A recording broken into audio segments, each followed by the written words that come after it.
তাফসির মাহফিল Islamic media 01+।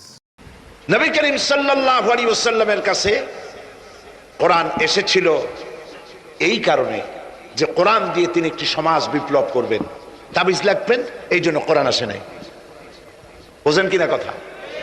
এই যে দেখুন আমার হাতে কোরআন শরীফ একটা আছে, ছাপা হয়েছে সুলেমানিয়া বুক হাউস, বাংলা বাজার, ঢাকা। কে তাদেরকে অধিকার দিল কোরআন শরীফ ছেপে কোরআনের মধ্যে তাবিজের নকশা আঁকা? আল্লাহর কালামের সাথে এটা বেয়াদবি, বেহরমতি। এই জাতীয় কোরআন শরীফ বাজারে পাইলে আপনারা কিনবেন না। কোরআন শরীফ নাম্বার দিয়ে তাবিজ লেখার কোন অধিকার ইসলাম কাউকে দেয় নাই। কোরআন শরীফকে জাতির কাছে হালকা করেছে তাবিজের ব্যবসা দিয়ে। এটাকে একটা তাবিজের কিতাব বলে মনে করা হয়েছে। দেখুন সূরা ফাতিহা, এই নকশা গলায় বাঁধিয়ে রাখিলে মুক্তি পাওয়া যায় রোগ হইতে। সূরা মারিয়াম পেটে বাঁধিয়ে রাখলে বাচ্চা হবে তাড়াতাড়ি। সূরা ইউসুফ, এই নকশা গলার সাথে ঝুলায় রাখলে বিয়ে হবে তাড়াতাড়ি, কাঙ্ক্ষিত প্রেমিকাকে পাওয়া যাবে। এই জাতীয় আল্লাহর কালামের সাথে তামসা করেছে এরা, নাউজুবিল্লাহ বলে। তাবিজগুলা কি? কতগুলা দাগ দেওয়া, আর তার মধ্যে 573, 6072, 286, 1382। হারাম।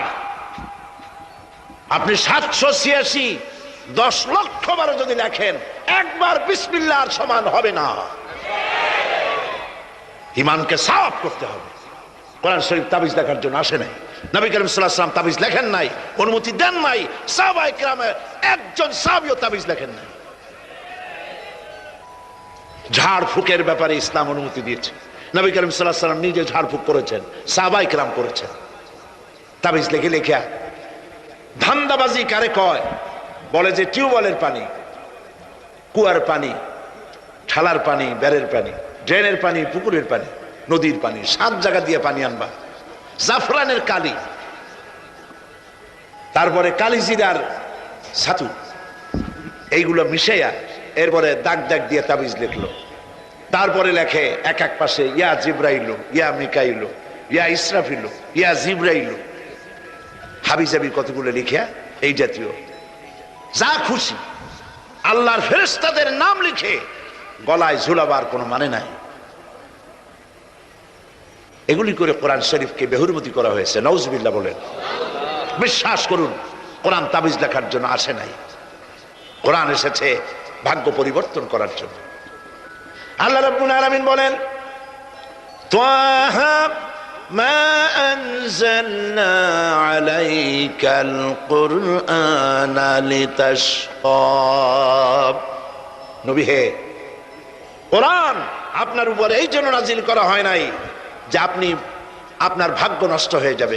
সেই কোরআনের সাথে সম্পর্ক করেছি তাবিজের, কোরআনের সাথে সম্পর্ক করেছি চুমা দেওয়ার, মাথায় রাখার, বুকে লাগাবার। হ্যাঁ ঠিক আছে, কোরআন শরীফ মাথায় লাগাবো না কি লাগাবো? চুমা কোরআনে দেবো না তো কোথায় দেবো?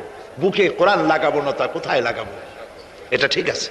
কিন্তু আপনি বলেন, আপনি ডাক্তারের কাছে গেছেন, আপনি রুগী, ডাক্তার আপনাকে প্যাথোলজিক্যাল টেস্ট করে আপনার ডিজিজ কি তা ফাইন্ড আউট করে আপনাকে দিয়ে দিল, কি দিল? প্রেসক্রিপশন। আপনি প্রেসক্রিপশন গ্লাসের ভিতরে ভিজাইয়া 41 দিন সকালে আর বিকালে পান করলেন, অথবা প্রেসক্রিপশন ভাস করে মাদুলির মধ্যে ঢুকাইয়া গলায় ঝুলাই দিলেন, অথবা প্রেসক্রিপশন সকাল বিকাল চুমা খাইলেন। রোগ ভালো হবে? রোগ ভালো হবে? যদি কেউ প্রেসক্রিপশনের সাথে কোনো রুগী যদি এই ব্যবহার করে, তাহলে সেই রুগী সম্পর্কে আপনার চিন্তা, আপনার মত, আপনার রায়, আপনার ফতোয়া কি হবে বলেন? বলেন জোরে। এটা যদি আল্লাহ পাক যদি হন মহান চিকিৎসক, আর এটা যদি হয় সেই মহান চিকিৎসকের পক্ষ থেকে বিশ্ববাসীর সমগ্র রোগের জন্য মহা চিকিৎসাপত্র প্রেসক্রিপশন, তাহলে এই প্রেসক্রিপশনের সাথে যারা ওই জাতীয় ব্যবহার করে তাদেরকে কি বলবেন? এবারের ফতোয়া নিজের গায়ে পড়বে। বাচ্চা বড় হইতে পারে না, মায়ের পেট থেকে বাচ্চা আসছে, সমানে এতগুলো তাবিজ ঝুলাই দিয়েছে গলায়, বাচ্চা যদি কথা বলতে পারতো তাহলে বলতো যে আল্লাহ কি অপরাধ করছে, এর চেয়ে তো মায়ের পেটে ভালো ছিলাম, এগুলো তো জাগাইতেও পারি না। কতগুলো তাবিজ, এরপরে কালো সুতা, হলুদ সুতা, লাল সুতা করতে পাইছো? আজমির শরীফ থেকে আনছি। হারাম। পীর সাহেবদের কাছে যাওয়া হয় আর তারা ফু দিয়া সুতায় গিরে গিরে দিয়ে দেয়। হারাম। কেন সুতায় গিরে দিবেন? মুসলমান ছাগলের বাচ্চা নয় যে দড়ি দিয়ে সুতা দিয়ে আপনি বাঁধবেন। আপনাদের শরীরে যদি তাবিজ থাকে, বাড়ি যদি কারো থাকে, সব খুলে নদীতে ফেলে দেন। আলাইসাল্লাহু বিকাফিন আবদা, আল্লাহ পাক বলছেন আমি কি আমার বান্দার জন্য যথেষ্ট নই? আলাইসাল্লাহু বিকাফিন আবদা, আমি আল্লাহ আমার বান্দার জন্য যথেষ্ট নই? চিল্লায় বলেন অবশ্যই যথেষ্ট। ওয়াইজা সালতা ফাসআলিল্লাহ ওয়াইজা ইসতাআনতা ফাসতাইন বিল্লাহ, যা বলার এক মহান সত্তার কাছে বলো, যা চাওয়ার এক মহান সত্তার কাছে চাও। তিনি কে? তিনি হচ্ছেন আল্লাহ পাক। সুবহানাল্লাহ বলেন, সুবহানাল্লাহ। প্রিয় ভাই সব, যারা মাজারে যায়, ওই যে মাজার আছে সিলেট শাহজালালের রহমতুল্লাহ আলাইহির মাজার, আজমিরে আছে খাজা মঈনুদ্দিন চিশতি রহমতুল্লাহ আলাইহির মাজার, বাগদাদে আছে হযরত বড় পীর মহিউদ্দিন আব্দুল কাদের জিলানী রহমতুল্লাহ আলাইহির মাজার। বাংলাদেশ থেকে লোকেরা যাদের পয়সা করি আছে সব জায়গায় যায়। কেন যায়? 15 বছর বিয়ে করছে, বাচ্চা হয় না, মামলা করেছে হাইকোর্ট, সুপ্রিম কোর্ট, সব জায়গায় বেকায়দা, ব্যবসা করে খালি লালবাতি জ্বলে, ওষুধপত্র খায়, রোগ ভালো হয় না, চলে গেল মাজারে। একটু সময়ের জন্য কমন সেন্সের কমন বাদ দিয়া শুধু সেন্স দিয়া চিন্তা করে, যার কাছে আপনি আপনার অভিযোগ বলতে গেছেন, এই 3 জন অলির কথাই ধরি, বাকিদের পরে ধরি। ওনাদের মাতৃভাষা কি? শাহজালাল রহমতুল্লাহ আলাইহির মাতৃভাষা কি? আরবি। বলেন কি? আরবি। ইয়েমেন থেকে তিনি এসেছিলেন, আরবি। খাজা মঈনুদ্দিন চিশতি রহমতুল্লাহ আলাইহির মাতৃভাষা আরবি। হযরতে বড় পীর আব্দুল কাদের জিলানী রহমতুল্লাহ আলাইহির মাতৃভাষা আরবি। আপনি গিয়ে বাংলায় বললেন, খাজা বাবা আমার তো 15 বছর বিয়ে করছি, বাচ্চা মোটে হয় না, এখন করবো কি? আপনার কথা খুব বুঝছেন তিনি, তাই না? খুব বুঝেছেন। গেল 1 নম্বর মিসফায়ার। 2 নম্বরে, আপনি যে কবরের কাছে গিয়ে এই কথাগুলি বলছেন, তিনি যে কবরে আছেন তার গ্যারান্টি কি? ওখানে তো তিনি নাও থাকতে পারেন। সাধারণ এমপি মন্ত্রী কোন জেলায় যদি যায়, সরকারের মেহমানখানা আছে, নাম কি? Circuit house.